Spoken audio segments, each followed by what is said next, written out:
सो हाय friends, मैं हूं doctor नगमा।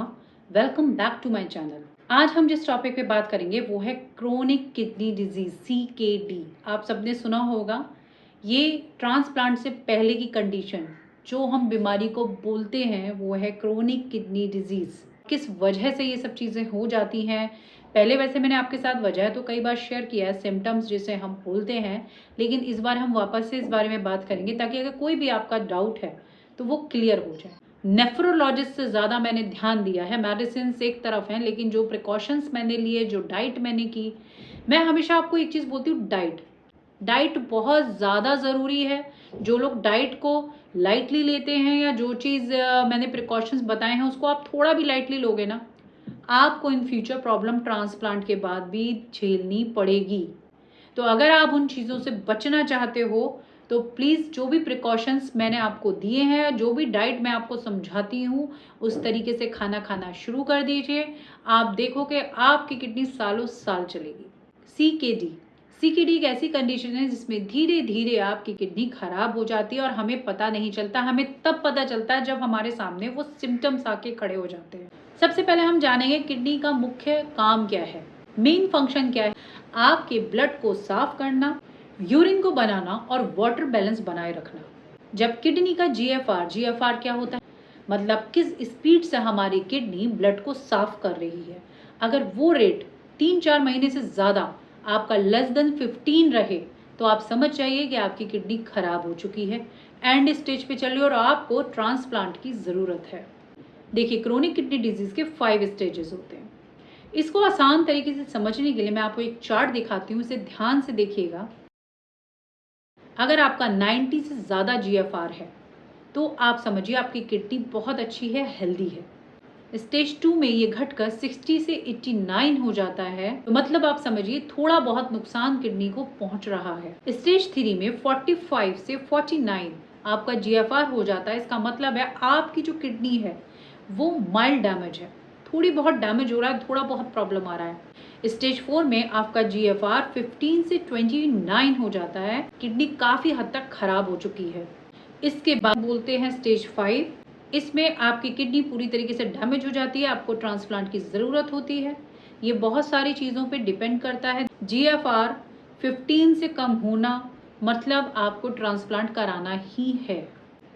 तो बहुत सारे लोग मुझे मैसेज करते हैं, हमारा GFR, हमारा क्रिएटिनिन इतना है, हम ट्रांसप्लांट कराएं या ना कराएं।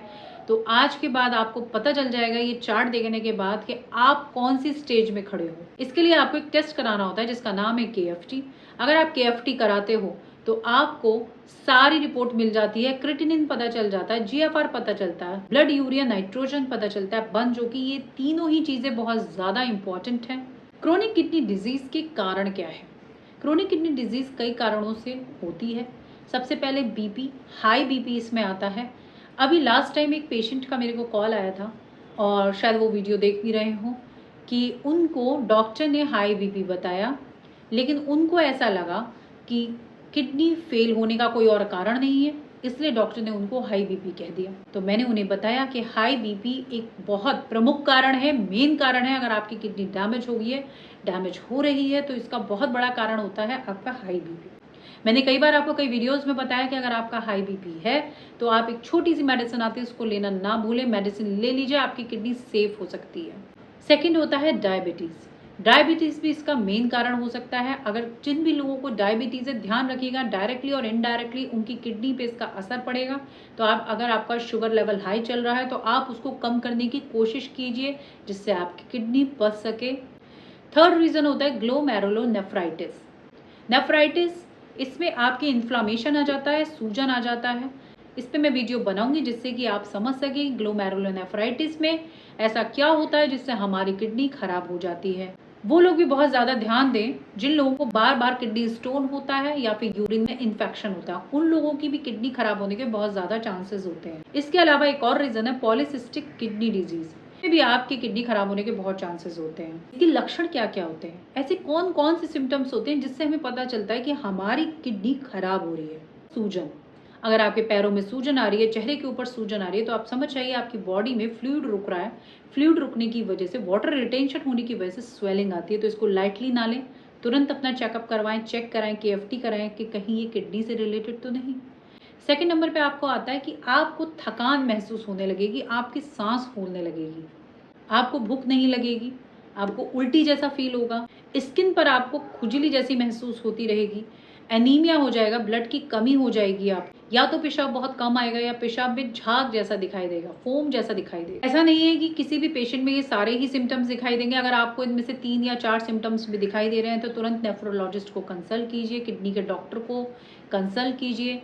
किडनी के डॉक्टर को हम नेफ्रोलॉजिस्ट कहते हैं। नेफ्रोलॉजिस्ट में आपको दिखाना होगा, लेकिन उससे पहले ये कुछ टेस्ट हैं जो आप करा लीजिए। अगर आपको इनमें से कोई भी सिम्टम दिख रहा है तो आपको ये ज़रूरी टेस्ट ज़रूर करा लेने चाहिए, जिसमें सबसे पहले आता है सीरम क्रिएटिनिन, दूसरे नंबर पे GFR है, तीसरे नंबर पे बंद है जिसे हम ब्लड यूरिया नाइट्रोजन बोलते हैं, चौथे नंबर पे ACR टेस्ट है जिसको यूरिन प्रोटीन और एल्ब्यूमिन भी कहा जाता है। किडनी का आप अल्ट्रासाउंड भी करा सकते हैं। आपको इलेक्ट्रोलाइट्स कराने चाहिए और हीमोग्लोबिन या फिर हीमोग्राम, ये टेस्ट भी आपको करा लेना चाहिए।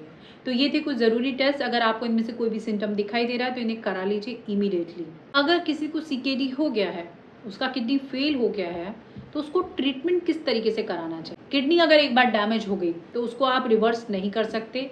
प्लीज़ अंडरस्टैंड, अगर आपकी किडनी खराब होती है तो आप उसको रिवर्स नहीं कर सकते हैं। उनमें से बहुत सारे लोग ऐसे हैं जिनसे मैंने बात किया है और बहुत सारे लोग आप में से ऐसे होंगे जिन्होंने और फिर दूसरे ट्रीटमेंट्स लिए होंगे और उनको फ़ायदा नहीं हुआ, उनका और ज़्यादा तबीयत उनकी ख़राब हो गई है, कंडीशन और ज़्यादा वर्स हो गई। और आप लोग खुद मुझे बताते हैं, मुझे कितने सारे लोगों के मैसेज आते हैं कि आयुर्वेदिक दवाइयाँ ली लेकिन कोई फ़ायदा नहीं हुआ। आखिर में उनको नेफ्रोलॉजिस्ट से मिलना पड़ा और ट्रांसप्लांट के लिए वो लोग तैयारी कर रहे हैं। तो अगर आप स्टेज 4 या स्टेज 5 पे हो तो आप अपना टाइम वेस्ट मत करिए, आप तुरंत नेफ्रोलॉजिस्ट से मिलके अपने ट्रांसप्लांट का सोचिए, क्योंकि ज़िंदगी अगर आपको बचानी है तो आप प्लीज़ एक्सपेरिमेंट्स मत कीजिए। स्टेज 1, स्टेज 2, स्टेज 3 वालों के लिए मेरी कुछ सलाह है। अगर आप ये करते हो तो आपकी किडनी काफ़ी अच्छी मेंटेन रह सकती है, लेकिन इसमें आपके सारे टेस्ट पहले समझने होंगे कि उनकी बाकी की रिपोर्ट्स क्या है। सिर्फ एक क्रिएटिनिन नहीं डिसाइड कर सकता कि आपका ट्रांसप्लांट होगा या नहीं होगा, उसके अलावा बहुत सारे टेस्ट होते हैं, उनको भी देखना होता है। तो उन लोगों को जिनका अभी स्टेज 1 है, थोड़ा बहुत क्रिएटिनिन हाई है और थोड़ा बहुत डैमेज हुआ है, तो उनको सबसे पहले अपनी डाइट के अंदर प्रोटीन्स को रोक देना चाहिए। प्रोटीन कम खाइए, नमक कम खाइए, अगर आपको शुगर है तो शुगर को कंट्रोल कीजिए। अगर आप इतना करते हो तो ये खुद में अपने आप में एक ट्रीटमेंट है। इसके अलावा जो नेफ्रोलॉजिस्ट ने आपको BP की दवाइयाँ दी हैं या कोई और दवाई अगर आपको दी है तो उसको टाइम पे खाइए। लेकिन जो स्टेज 4 और स्टेज 5 पर हैं उन्हें डायलिसिस और ट्रांसप्लांट की ज़रूरत पड़ेगी, तो वो अपना टाइम वेस्ट ना करें और जाके सीधा ट्रांसप्लांट की तैयारी करें, क्योंकि वो आपको एक नई लाइफ दे सकती है। उसका बिगेस्ट एग्जाम्पल मैं खुद हूँ आपके सामने। आज मुझे 16 ईयर्स हो गए हैं ट्रांसप्लांट कराए हुए और मैं अच्छे से, मेरी किडनी वर्क कर रही है, कोई प्रॉब्लम नहीं आती। और जो प्रॉब्लम आती हैं मैं आपके साथ नेक्स्ट वीडियो में ज़रूर डिस्कस करूँगी, मुझे क्या क्या प्रॉब्लम्स हुई हैं, होती आ रही हैं, या मैं उनको किस तरीके से फेस करती हूँ। हमेशा मैं डॉक्टर को दिखाने जाती हूँ जब भी मुझे कोई प्रॉब्लम होती है, या मैं कुछ और ऐसा करती हूँ जिससे मुझे डॉक्टर की ज़रूरत नहीं पड़ती है। एक क्वेश्चन और लोग पूछते हैं, डायलिसिस कब करवाएं, हम डायलिसिस करवाएं या नहीं करवाएं।